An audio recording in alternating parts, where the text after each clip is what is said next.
వి gold trusted gold buyers. మీరు తాకట్టు పెట్టిన బంగారాన్ని విడిపించి ఈ రోజు ఉన్న మార్కెట్ ధరకు కొనబడును.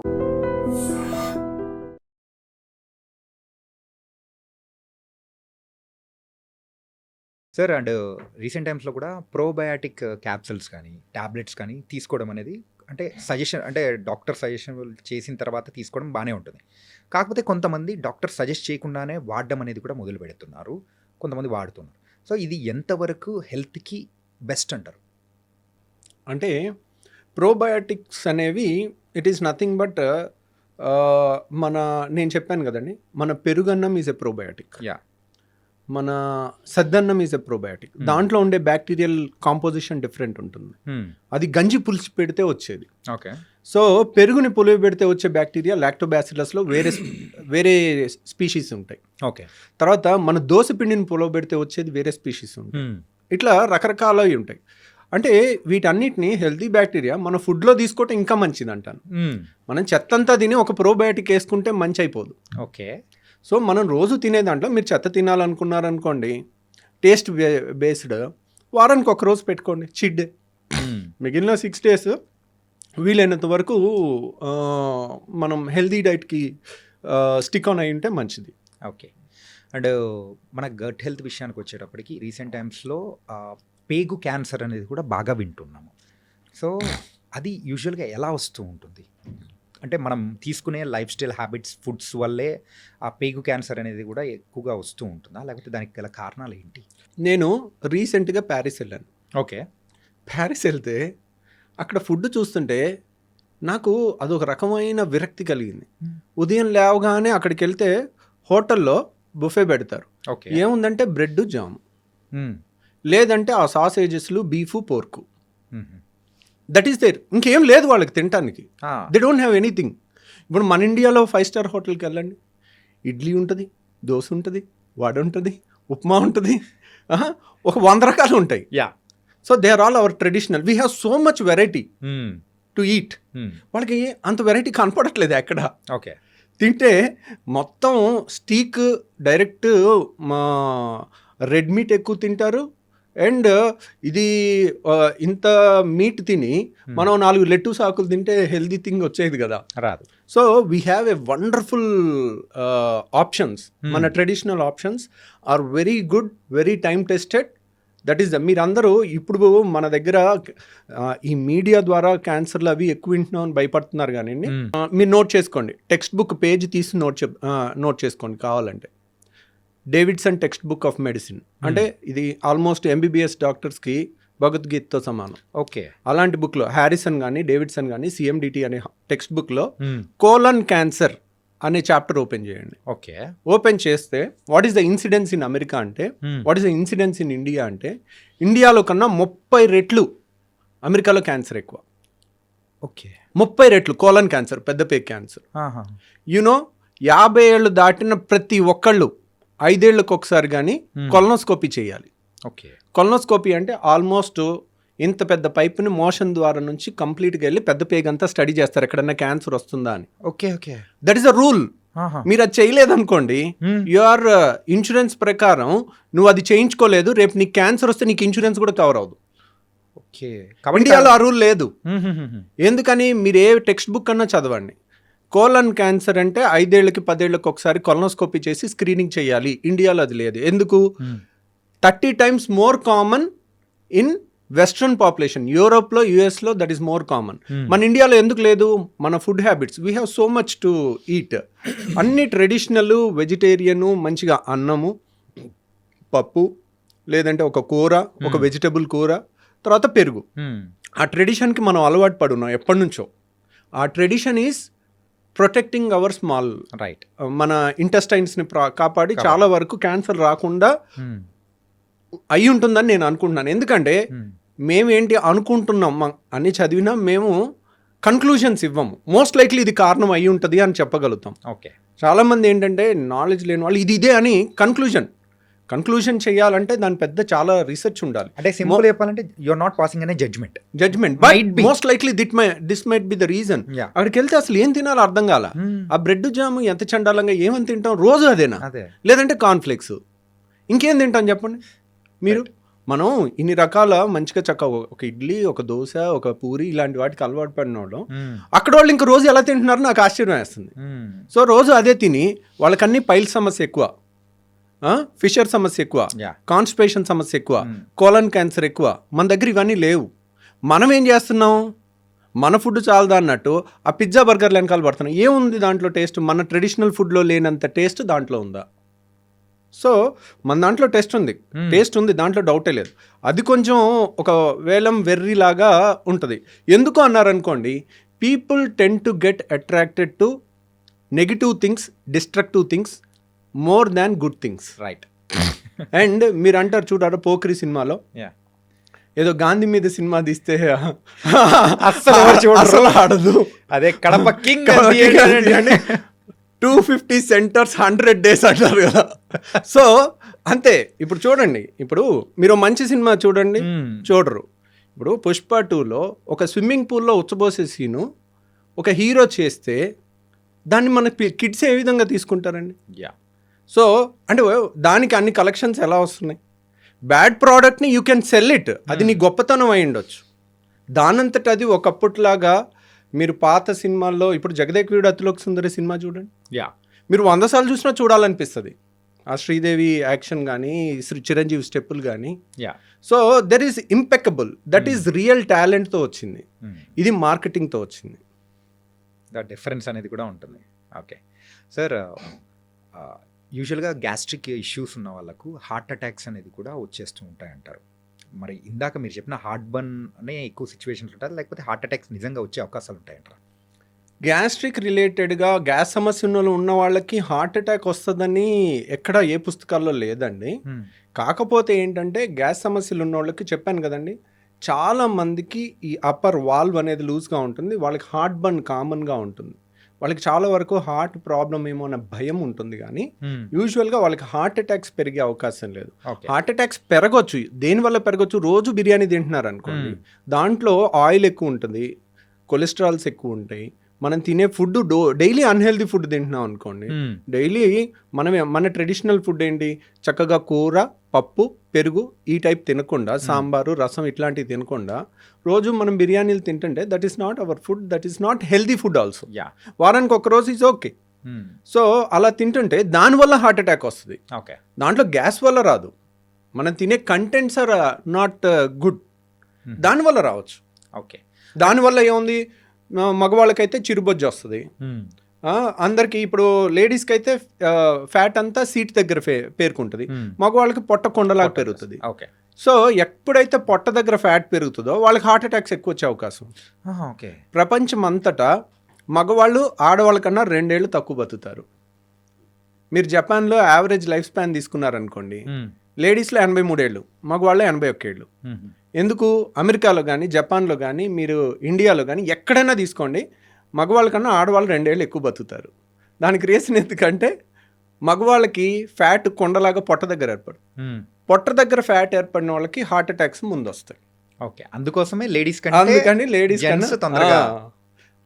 కాబట్టి లేడీస్లో కూడా కొంతమందికి పొట్ట దగ్గర ఫ్యాట్ వస్తుంది, వాళ్ళకి కూడా హార్ట్ అటాక్స్ ఎక్కువ వస్తాయి. ఆండ్రాయిడ్ ఒబిసిటీ అంటారు దాన్ని.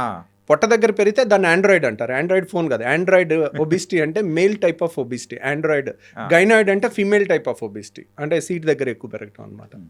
అండ్ సార్, మీ యొక్క కంప్లీట్ ఒక సర్వీస్లో ఎప్పుడైనా కానీ డిఫికల్ట్ అనిపించిన కేసు ఏదైనా ఉందా? అంటే ఇప్పుడు నేను చెప్పాను కదండి, ఐఎమ్ ఏ సర్జన్. నేను సర్జరీ చేసిన తర్వాత పేషెంట్ చావు బతుకుల్లో ఉంటే దట్ డే, ఆ డే అంతా నాకు నిద్ర సరిగా పట్టదు. So I can't avoid it. అంటే ఏ ప్రాబ్లంతో వచ్చినప్పుడు అరే this an very difficult challenge తీసుకొని నెలకు ఒకసారి, ఈ మధ్య తగ్గినాయండి. అంటే ద మోర్ రిఫైన్ అవుతూ ఉండే కొద్దీ, so we become perfect day by day, ఇంకా వీ రీలెర్న్ చేస్తూ ఉంటాము. బట్ ఇట్ ఈస్ చాలాసార్లు ఫేస్ చేస్తుంటాం మేము. కాకపోతే చాలాసార్లు ఒక యంగ్ పేషెంట్, నేను ఇప్పటికీ నా అదృష్టవశాత్తు, నేను యాక్చువల్గా మా నాన్న నాస్తికుడు. మా నాన్న ఎప్పుడు దేవుణ్ణి నమ్మేవాడు కాదు. He's a hardcore communist. So నాకు ఏంటో తెలియదు. అంటే చివరికి I have to believe in God. ఎందుకంటే there is something beyond which I cannot do. నేను అన్నీ చేస్తాను, అయినా పేషెంట్ బాగవుడు చేయాల్సినవి అన్నీ. ఓకే, ఆ టైంలో కొంచెం లక్కో దైవబలమో ఏదో మనకు తెలియదు. అది మనం when we are exhausted with our intelligence. ఏదో ఒక గొప్ప వ్యక్తి చెప్పాడు ఏమనంటే, religion starts when the science ends. అంటే సైన్స్కి అంతం అయిపోయిన తర్వాత ఏం అర్థం కానప్పుడు అప్పుడు రిలీజియన్ స్టార్ట్ అవుతుందని. అప్పుడు దేవుణ్ణి మనం సో ఆ దాంట్లో ఒక్కోసారి నేను ఒక యంగ్స్టర్ 19 ఏళ్ల కుర్రోడికి నేను ఒకసారి బేరియాట్రిక్ ఆపరేషన్ చేశాను. ఓకే, పాపం తనకి చాలా మేజర్ కాంప్లికేషన్ వచ్చి బాడీ అంతా, అంటే 1000 మందిలో ఒకళ్ళకి వచ్చే కాంప్లికేషన్ అది వచ్చేది. ఓకే, ఇది 10 ఏళ్ల కింద జరిగింది. మంగళగిరి కుర్రోడు అబ్బాయి శ్రీనివాస్ అని. సో తనకి ఆల్మోస్ట్ చావు బతుకుల దాకా వెళ్ళాడు. ఒక నెల రోజు హాస్పిటల్లో ఉన్నాడు. 2 సర్జరీస్ మళ్ళీ చేస్తూ ఉంటే ఒక మూమెంట్లో అరే ఇంత చేసాం అయినా కానీ ఇంప్రూవ్ అవ్వట్లేదు. పాపం వీడు బతికితే బాగుండు, 19 ఏళ్ల కుర్రోడు చచ్చిపోబోతున్నాడు, చివరిగా స్వర్గం అంచుల దాకా వెళ్ళిపోతున్నాడు, ఇంకా బతకడేమో అని అనుకుని సరే వీడు బతికితే నేను మంగళగిరి లక్ష్మీ నరసింహ గుడిలో 108 రౌండ్లు వేస్తానని మొక్కున్నా.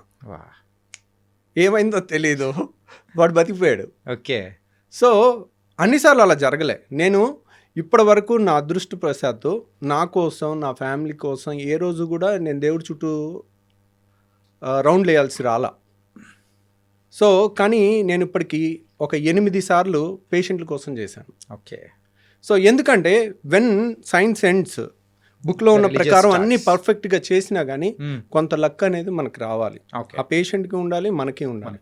సో అలా ఇంకో పేషెంట్ ఇంత పెద్ద గర్భసంచిలో గడ్డ, పెళ్లిగానమ్మాయి, ఇంత పెద్ద గర్భసంచి గడ్డ. ఓకే, ఇక్కడ వరకు ఉంది. పెళ్లిగానమ్మాయికి ఇంతవరకు. ఒకసారి బయట ఆపరేషన్ చేసి పొట్ట కోసి ఓపెన్ చేసి దాన్ని తీయలేకపోయారు, మళ్ళీ క్లోజ్ చేశారు. ఓకే, చేసి మళ్ళీ రెండోసారి మా దగ్గరికి వస్తుంటే ఒకసారి ఒక డాక్టర్ ఓపెన్ చేసి క్లోజ్ చేశారంటే ఇట్స్ వెరీ డిఫికల్ట్ కేస్ అని. నేను పెళ్లిగానమ్మాయి, నేను సరే దాంట్లో ఫైబ్రాయిడ్ గడ్డలు ఇంత ఉన్నాయి, అవి ఒక్కటి తీసేస్తానమ్మా అని చెప్పాను. కానీ గర్భసంచి కూడా తీసేయాల్సి రావచ్చు, కానీ పెళ్లిగానమ్మాయి గర్భసంచి తీసేస్తే ఇంకేముంది, పిల్లలు పుట్టరు. సో నేను సరే ట్రై చేస్తాను కానీ గ్యారంటీ ఇవ్వలేనని చెప్పాను. సరే ఓకే చెప్పారు, ఓపెన్ చేశాము. ఇట్ వాజ్ ఒక సర్జన్ ఓపెన్ చేసి క్లోజ్ చేశాడంటే మనం అర్థం చేసుకోవచ్చు, లోపలికి వెళ్తే ఎంత పంపుల్లాగా ఉన్నాయి అన్ని రక్తనాళాలు. ఎక్కడ ముట్టుకుంటే అక్కడ బ్లీడింగ్, పంపులు కొట్టినట్టు కొడతా ఉంది. ఒక టైంలో 25 ఏళ్ళ అమ్మాయి, 26 ఏళ్ళ అమ్మాయి మన కళ్ళ ముందు బ్లీడ్ అయి చచ్చిపోతూ ఉండి హెల్ప్లెస్గా ఉంటే అసలు ఎక్కడ ముట్టుకుంటే అక్కడ బ్లీడింగ్ అయిపోతూ ఉంది. నా అర్థం కాని పరిస్థితి. సో ఆ టైంలోనే పేషెంట్ బీపీ ఎక్కువ ఉంది, ఇంకెలాగా చచ్చిపోద్ది అని అనిపించింది. అంతా ప్రెషర్ పెట్టేసి మాప్స్ పెట్టి ప్రెషర్ పెట్టి ఆపుతా ఉన్నాం. ఆపి కొంతసేపు ప్రశాంతంగా ఉండి ఈ అమ్మాయి బతికితే చాలరా అని అప్పుడు కూడా అనుకున్నాను. ఎందుకంటే 25 ఏళ్ల పేషెంట్ టేబుల్ మీద చచ్చిపోతే దాన్ని తీసుకునే అంత గట్స్ ఎంత గొప్ప సర్జన్కైనా ఉండదు. రైట్. సో వాళ్ళు అన్నీ ఒప్పుకున్నప్పటికీ కూడా వాళ్ళు ఒప్పుకుంటారు, అమ్మా ఇది కష్టమైన ఆపరేషన్ అని మనం చెప్తాం, అయినా కానీ దాన్ని డైజెస్ట్ చేసుకోలేము. రైట్. వాళ్ళు ఏంటి ఆ 90%లోనే ఉంటామేమో అన్న ఆశతో వస్తారు, నమ్మకంతో వస్తారు. ఈ 10%లో ఉండంలే అనే అనుకుంటారు. మనం 10% రిస్క్ అని చెప్పినా కానీ. సో ఆ పేషెంట్ లక్కీగా కొంచెంసేపు ప్రశాంతంగా ఉండి బీపీ కొంచెం ఎక్కువ ఉన్న దాన్ని డౌన్ చేసిన తర్వాత రక్తస్రావం కూడా కొంచెం తగ్గుద్ది. ఓకే, అప్పుడు ఎలాగో ఒకలాగా ఆ గడ్డ అంతా తీలేమేమో, అలా వదిలేసి రావాలేమో, ఆ బ్లీడింగ్ ఆగదేమో, ఎన్నో క్వశ్చన్స్ ఉన్నాయి. తర్వాత మళ్ళీ అందరం కలిసి దాన్ని తీసేసి సక్సెస్ఫుల్గా గర్భసంచి మొత్తం తీసేయాల్సి వచ్చింది, కానీ పేషెంట్ సేవ్ అయింది. ఓకే. సో అట్లా అంటే మీరు యూజువల్గా ఆ సైజ్ చెప్తూ ఉంటేనే ఇంత సైజ్, అది కూడా కడుపులో, దాని వీడియో కూడా ఉందండి నా దగ్గర. మై గాడ్, ఆ వీడియో కూడా ఉంది, మనం కావాలంటే అది చూపించవచ్చు. వద్దు సార్ ప్లీజ్. అంటే యాజ్ ఎ సర్జన్ గా అండ్ మీకైతే ఆ గట్స్ ఉన్నాయేమో, కానీ యాజ్ ఎ నార్మల్ పర్సన్స్ లాగా we can't take it also. కొన్ని ఈవెన్ నార్మల్ పీపుల్ కూడా ఆ సర్జరీస్ చూడాలన్నా కానీ బ్లడ్ చూస్తేనే పడిపోతుంటారు సార్. ఇంకా సర్జరీస్లో మీరు చూపించారంటే లిటరల్లీ అంతే నేను కూడా అయిపోతున్నామో సార్. అంటే అన్నిసార్లు అలా ఉండదండి. ఓకే. సర్జరీ లైక్ మంచి సర్జన్ ఆపరేట్ చేస్తుంటే ఇట్స్ లైక్ మంచి మ్యూజిక్ వింటున్నట్టు ఉంటుంది.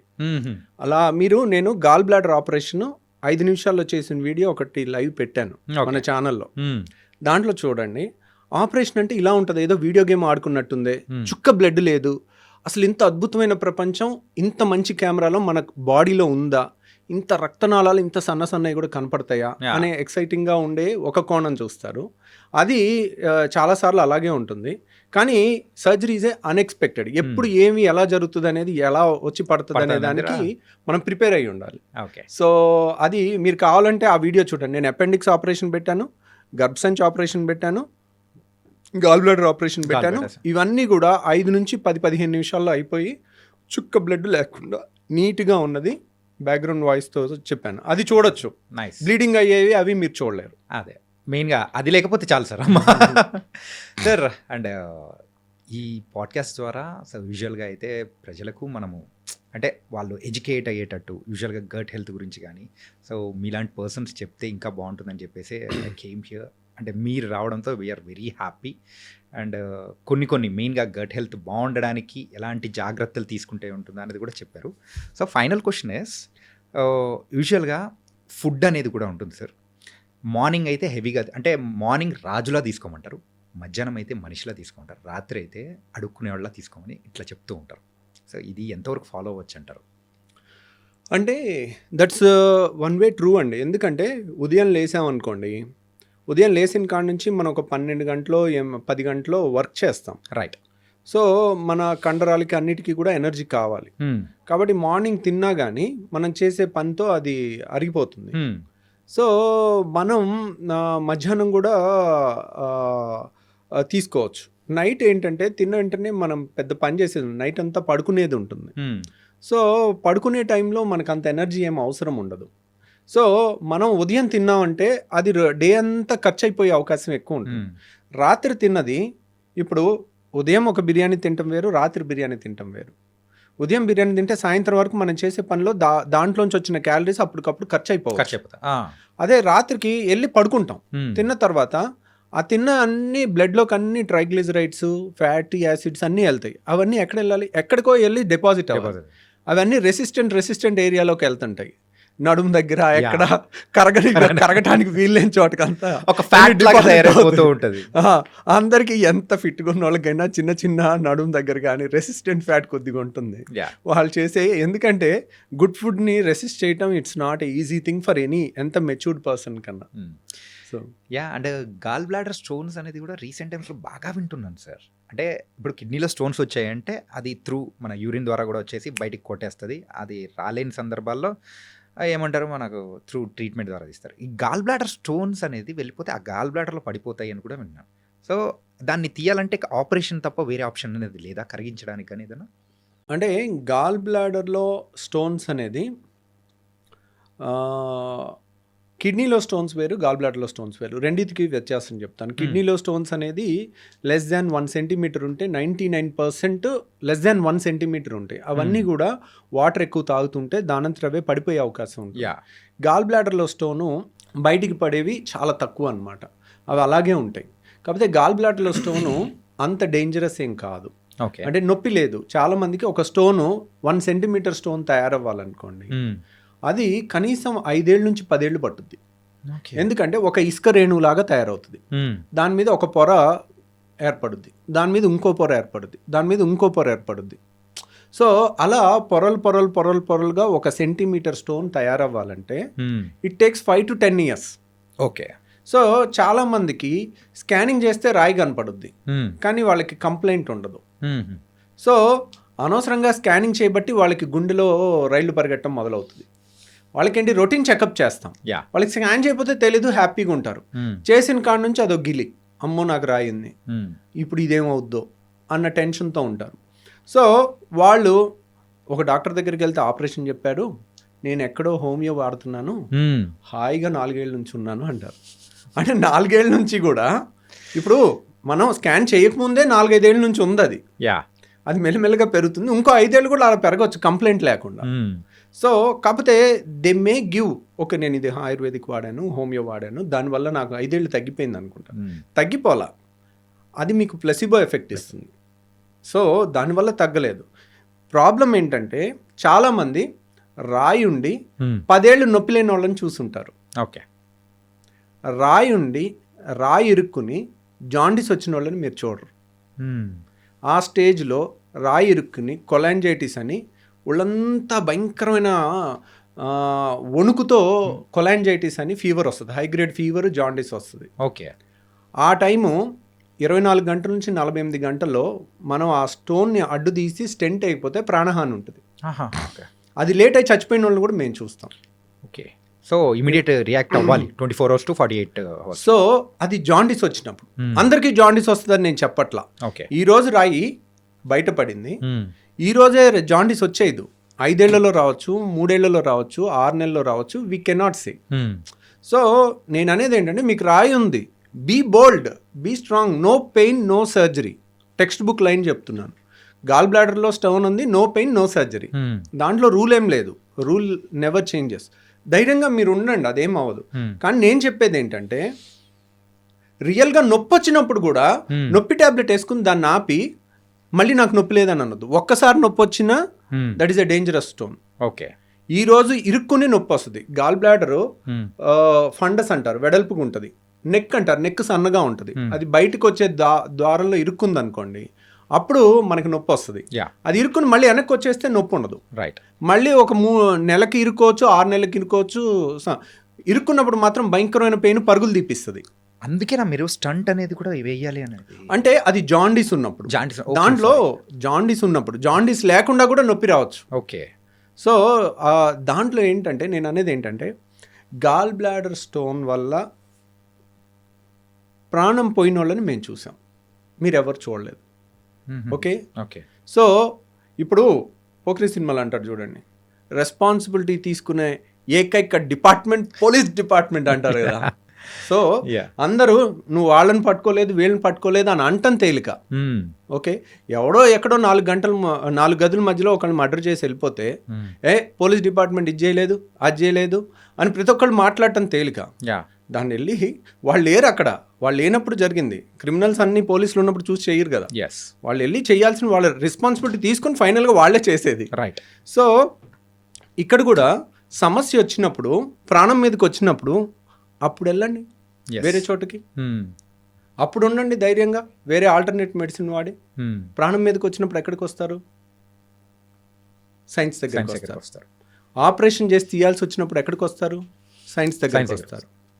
కానీ ఒక ఆపరేషన్ పొరపాటున ఎవరన్నా చెప్తే మేబీ 2 types ఆఫ్ డాక్టర్స్ ఉండొచ్చు. అనవసరంగా చాలామంది సర్జరీ చేయాలమ్మా అని చెప్తారు. ఎందుకు రీజన్ చెప్పరు. ఎందుకు రీజన్ చెప్తే పేషెంట్ ఓహో ఇది కదండి చేస్తాను. చాలామంది కొంతమంది డాక్టర్లు ఏంటంటే ఈరోజు రాయి ఉంది, ఈరోజు చెప్పేయాలి, వీళ్ళు చెప్పకపోతే ఇంకో చోటుకి వెళ్ళి ఇంకో దగ్గర చేయించేసుకుంటారేమో, మళ్ళీ మన దగ్గరికి రారేమో అన్న ఇన్సెక్యూరిటీ ఉంటుంది. అది ఉండకూడదు. దానివల్ల లేని భయాన్ని ఇచ్చి చెప్పేసేసరికి వాళ్ళు ఇంకా నెగిటివ్ అయిపోతారు. రైట్, అనవసరంగా చేసేస్తున్నారు.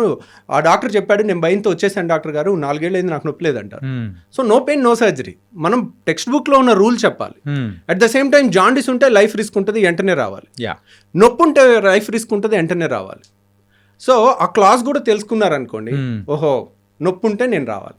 అండ్ ఇంకో బ్యూటిఫుల్ థింగ్ ఏంటంటే గాల్ బ్లాడర్లో చాలా మందికి తెలియంది ఫ్యాటీ డిస్పెప్సియా అంటారు. వాడు మా ఫ్రెండ్ ఉండేవాడు, నా రూమ్మేట్. 6 ఏళ్ళు MBBS ఒకే రూము అలా ఉండేవాళ్ళం.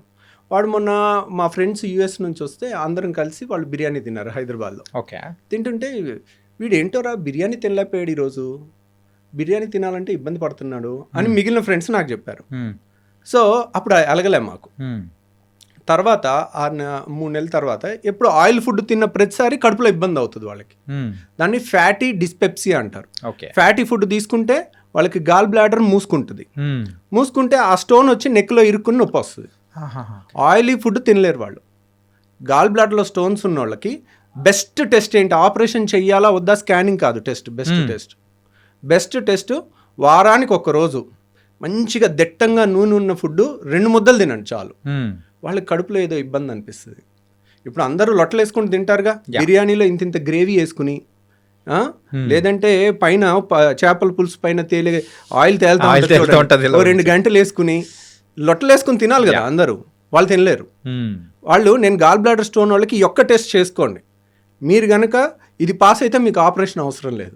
ఓకే, మీరు ఇది ఫెయిల్ అయితే వెంటనే రావాలి. అప్పుడు కూడా అమ్మో నా గాల్ బ్లాడర్ నేను పారిపోతా అనొద్దు. మనం బోల్డ్గా ఉండాలి. ఆపరేషన్ అవసరం లేకుండా చేయటం ఎంత తప్పో, బాగా అవసరం ఉన్నప్పుడు చేయించుకోవటం కూడా ఇంకా డేంజరస్. ఓకే, సో నేనేంటి సింపుల్గా టెక్స్ట్ బుక్లో లైన్ చెప్పేస్తున్నాను. ఫ్యాటీ డిస్పెప్సియా ఉంటే ఈరోజు టైం బాంబ్ లాంటిది, ఈరోజు మీకు నొప్పి ఉండకపోవచ్చు, వచ్చి తగ్గిపో ఉండొచ్చు. లేదంటే ఆయిల్ ఫుడ్ తింటేనే నాకు వస్తుంది డాక్టర్ గారు, నేను డైట్తో తెలివిగా తప్పించేసుకుంటున్నాను సంవత్సరం నుంచి. అది తెలివితో తప్పించుకోవడం గొప్ప విషయం కాదు. అదేంటి, అది ఇండికేషన్, అది వార్నింగ్ ఇస్తుంది. అప్పుడు మనం వార్నింగ్ ఇచ్చిన తెలివైన వాళ్ళు ఏంటి, వార్నింగ్ పట్టుకోవాలి. ఎందుకు మీరు ఆ తెలివైన వాళ్ళు ఇప్పుడు వాళ్ళకి హాలిడేస్ ఉండొచ్చు, దసరా హాలిడేస్, సంక్రాంతి హాలిడేస్, లేదా వీకెండ్ హాలిడేను, 1 డే 5 నిమిషాలు ఆపరేషన్. ఎర్లీ స్టేజ్లో వస్తే 5 నిమిషాలు అయిపోద్ది. ఓకే, అదే బాగా నొప్పి వచ్చి మందులు వాడి మళ్ళీ తగ్గించుకుని ఒక 6 నెలలు సంవత్సరం పోస్ట్పోన్ చేయొచ్చు. ఏ గాల్ బ్లాడర్ స్టోన్స్ నన్ను మనం పోస్ట్పోన్ చేయొచ్చు సర్జరీని. నొప్పి వచ్చిన తర్వాత కూడా చేయొచ్చు. But that's not. ఎందుకు అలా పోస్ట్పోన్ చేసి నొప్పి వచ్చినప్పుడల్లా నొప్పి మెడిసిన్ ఇచ్చి యాంటీబయాటిక్స్ ఇచ్చి దాన్ని తగ్గించి సంవత్సరం తర్వాత ఆపరేషన్ చేసేటప్పుడు నేను కావాలంటే ఆ వీడియో చూపిస్తాను. 5 నిమిషాల్లో అయిపోయిన ఆపరేషను, 1.5 గంట పట్టే ఆపరేషను. సో ఎక్కడికక్కడ ముద్దలాగా అయిపోయి, ఇప్పుడు మీకు ఇక్కడ ఒక కత్తితో కట్ చేసి కుట్టేయటం చాలా తేలిక, fine cut, clear cut edges కనపడతాయి. అదే బైక్ మీద నుంచి కింద పడిపోయి మొహానికి ఏదన్నా రాయో ఏదో గుద్దుకుని మొహం ఇంత ఉబ్బిపోయి కళ్ళు కూడా కనపడవు, కళ్ళు ఓపెన్ అవ్వవు, ఈ అన్నీ ఉబ్బిపోయి ఉంటుంది. అలా దెబ్బ తగిలినప్పుడు కానీ, చీమ్ పట్టినప్పుడు కానీ, చీమగడ్డ ఉబ్బుద్దా, ఎర్రగా అయిపోద్దా, అలా ఉంటుంది గాల్ బ్లాడర్. ఓకే, అలాంటి దానికి ఆపరేషన్ చేయాలంటే మీకు ఈ ఫైన్ కట్కి చేసిన దానికి ఉబ్బిపోయి మొత్తం ట్రామా అయ్యి మొత్తం వంకాయ బజ్జీ లాగా అయిపోయిన దాని మీద ఆపరేషన్ చేయడానికి చాలా తేడా ఉంటుంది. Right, got it. సో వాళ్ళు అది చూడరు, మేము చేస్తుంటాం, చేసేటప్పుడు తిట్టుకుంటూ ఉంటాం. వీళ్ళు ఏంటి ఇంత ఎన్నిసార్లు చెప్పినా ముందు వచ్చే హాయిగా ఉండేది కదా, వాళ్ళకే రిస్క్ కదా. ఇప్పుడు యంగ్స్టర్స్ మీ ఏజ్ వాళ్ళు అనుకోండి, నేను 2 గంటలు చేసినా తట్టుకుంటారు. అదే 60 ఏళ్ళ వాళ్ళకి హార్ట్ ప్రాబ్లమ్స్ అన్నీ వచ్చే వయసు, మీ వయసుకి మీకు రిజర్వ్ కెపాసిటీస్ ఎక్కువ ఉంటాయి. అదే 60 ఏళ్ల వయసు వాళ్ళు 2 గంటలు ఆపరేషన్ చేసేటప్పుడు ఏదన్నా హార్ట్ బీట్ అప్ డౌన్ అయ్యి ప్రాణాలకి రిస్క్ ఉంటుంది. అంత రిస్క్ ఏముంది, 5 నిమిషాలు దానికి భయపడితే. మీరు కావాలంటే భయపడేది ఉంటే నాది 5 నిమిషాలు వీడియో చూడండి, లైవ్ వీడియో 5 నిమిషాల్లో నేను ఫినిష్ చేసేసింది. సో 5 నిమిషాలు అయిపోయి 3 గంటల్లో లేచి నడిచి మరుసటి రోజు వెళ్ళిపోతే వై నాట్? అంతే కదా. సో అర్లీగా మనం చేసుకుంటే కూల్ అయిపోతుంది అన్నమాట. ఇంకొక పైత్యం ఉంది. ఇప్పుడు మొన్న ఒక కప్పులు లండన్ నుంచి వచ్చి చైనా వెళ్ళి గాల్ బ్లాడర్లో స్టోన్కి ప్రపంచం మొత్తం గాల్ బ్లాడర్ తీసేస్తున్నారు. నేను చైనా వెళ్ళి ఎక్కడ లేని టెక్నాలజీ రాయి ఒక్కటి తీయించుకొచ్చాను, గాల్ బ్లాడర్ తీయించుకురాలేదు. దాన్ని లైవ్ ఇవో లోపలికి వెళ్తున్నాం, లోపలికి వెళ్ళేటప్పుడు ఫీలింగ్స్, బయటకు వస్తున్నాం ఆ టైంలో ఫీలింగ్స్, దానికి మిలియన్స్ ఆఫ్ వ్యూస్. సార్ అదేమన్నా హోమ్ టూరా సార్? సో ఆపరేషన్ కానీ ఆ ఒక్క వీడియో చూసి వచ్చి మమ్మల్ని, ఏం డాక్టర్ గారు ఈ టెక్నాలజీ మీకు రాలేదా? సో ఫస్ట్ ఆఫ్ ఆల్ మనం చేస్తుందే తప్పు. ఓకే, సో ఇప్పుడు అది రాలేదు, అది కదండి. గాల్ బ్లాడర్ తీసిన వాళ్ళు గాల్ బ్లాడర్లో స్టోన్ తీయలేరా? సో గాల్ బ్లాడర్లో స్టోన్ తీయటం అది పెద్ద గొప్ప విషయం కాదు, కానీ that is not right thing to do. ఏ టెక్స్ట్ బుక్లో గాల్ బ్లాడర్లో స్టోన్ తీయమని లేదు. సో కాబట్టి నేను అలాంటివి సరే తీసాము అని అనుకోండి, రేపొద్దున్న ఈరోజు ఒక స్టోన్ తీసాం, గాల్ బ్లాడర్లో స్టోన్ వచ్చిందంటే ఏంటి, దానికి స్టోన్ వచ్చే తత్వం ఉన్నట్టు. ఇప్పుడు ఒక ఆపరేషన్ చేసి తీస్తాం, 5 ఏళ్ళు ఆగి మళ్ళీ స్టోన్ వస్తుంది, మళ్ళీ ఆపరేషన్ చేయించుకున్న అదే రిస్క్గా. యాక్చువల్గా ఆపరేషన్లో రిస్క్ గాల్ బ్లాడర్లో లేదు, గాల్ బ్లాడర్ తీసే దాంట్లో లేదు, అది 5 నిమిషాల ఆపరేషన్. రిస్క్ ఎక్కడుంది, మత్తు, వీటన్నిటిలో కూడా రిస్క్ అనేది కూడా ఉంది, రిస్క్ ఉంటుంది. సో ప్రతిసారి ఆపరేషన్ చేయించుకోవటం అనేది it's not a good thing. కానీ ఇప్పుడే చెప్తున్నా, సైన్స్ ప్రకారం ఒక 100 ఏళ్ల రీసెర్చ్కి ఎగెన్స్ట్కి వెళ్ళాలని అనుకోవటం అన్నిసార్లు ఉత్తమం కాదు. దాంట్లో ఒకసారి నువ్వు బయటపడవచ్చు. 1 వేలో ఎదురెళ్ళకూడదు అన్నారు, ట్రాఫిక్ లేదు, నేను 1 వేలో ఎదురెళ్ళాను, 60 స్పీడ్తో వెళ్ళొచ్చాను, నేను గొప్పని అనుకోవటం కాదు. That is wrong thing. Right, మీకు కావాలనుకోండి, మీకు ఆ రాయి ఒక్కటే తీయాలనుకుంటే అది నేను తీసి పెడతాను, కానీ నేను చెప్పటం నా duty. This is not the right thing అండి అని. సో ఇన్స్పైట్ ఆఫ్ దట్ వాళ్ళు అడిగారు అనుకోండి, సో ఓకే చేసి పెడదాం, ఏముంది దాంట్లో. ఇప్పుడు కానీ మళ్ళీ వచ్చే అవకాశాలు అనేది కూడా ఉంటుంది. మళ్ళీ వచ్చే అవకాశం ఉంటుంది, రిస్క్ కూడా ఎక్కువ ఉంటుంది. ఎందుకంటే గాల్ బ్లాడర్ గోడ అనేది పేపర్ కన్నా పలుచుకుంటుంది. ఓకే. సో గాల్ బ్లాడర్లో స్టోన్ వస్తే గాల్ బ్లాడర్ మొత్తం తీసేస్తాం, అది standard text book treatment. Yes. కిడ్నీలో స్టోన్ వస్తే కిడ్నీ తీసేస్తారు ఎవరు? తీయరు కదా. మరి కిడ్నీ ఎందుకు తీయట్లేదు ఏ డాక్టరు? స్టోన్ ఒకటి, కిడ్నీ ముఖ్యమైన అవయవం కాబట్టి. సో 600 అయినా రాయ తీస్తాం. సో గాల్ బ్లాడర్ వాలే పల్చగా ఉంటుంది పేపర్ అంతా, దాన్ని కట్ చేసి దాన్ని కుట్టిన తర్వాత ఒక్కోసారి అక్కడ నుంచి పసర్ లీక్ అయింది అనుకోండి, సెప్టిక్ అయి ప్రాణహాని కూడా ఉంటుంది. సో అది రాకుండా కూడా జాగ్రత్త తీసుకుని చెయ్యొచ్చు. కానీ గాల్ బ్లాడర్ ఆపరేషన్ ఉదయం చేస్తే సాయంత్రం ఇంటికి పంపించేస్తాం. అలా చేసిన వాళ్ళకి ఒక ట్యూబ్ పెట్టాలి. సో వాళ్ళకి ఇంకా కంబర్సమ్ ఉంటుంది, అది వాళ్ళకి తెలియదు కదా. కాకపోతే వాళ్ళకేంటి, వాళ్ళకి ఒకే ఎమోషన్, నా అవయవం తీయలేదు అనే ఎమోషన్ ఉంటుంది. కానీ అది అన్నిసార్లు అదేం పెద్ద ఇంపార్టెంట్గా అవయవం ఏం కాదు. కానీ కొంతమంది అడిగారు అనుకోండి, that is not a conventional treatment, మీకు అది కావాలంటే అది చేస్తాం. సో అది చేయలేని వాళ్ళు ఇండియాలో లేకపోవటం అనేదే లేదు. It's depends on the persons. కానీ పేషెంట్ ఖర్చు ఇప్పటికీ చెప్తున్నాను వినండి, మీకు ఎవరికన్నా ఓన్లీ రాయి తీయాలన్నా కానీ we don't recommend it, but that's not a great thing to achieve. అది ఎక్కడా లేని ట్రీట్మెంట్ ఓన్లీ చైనాలో ఉందని అనుకోవటం తప్పు. ఓకే. మీకు కావాలంటే ఆ వీడియో నేను కూడా చేసి పెట్టి పంపిస్తాను. It was very nice talking to you sir. Really bold అయిన విషయాలు అనేది కూడా తెలుసుకున్నాను. కాకపోతే మీతో మాట్లాడుతూ ఉంటే ఇంకా సరిపోలేదు, ఇన్కంప్లీట్ అన్నట్టు కూడా అర్థమవుతుంది. అండ్ ఈ సెషన్లో మాత్రం చాలా వాల్యుబుల్ సజెషన్స్ కానీ, and how you started your journey in the gastroenterology and బెర్టియాలజీలో కూడా చాలా చక్కగా చెప్పారు. Really thank you so much for coming here and మీ టైం అనేది కూడా ఇచ్చినందుకు. Thank you very much.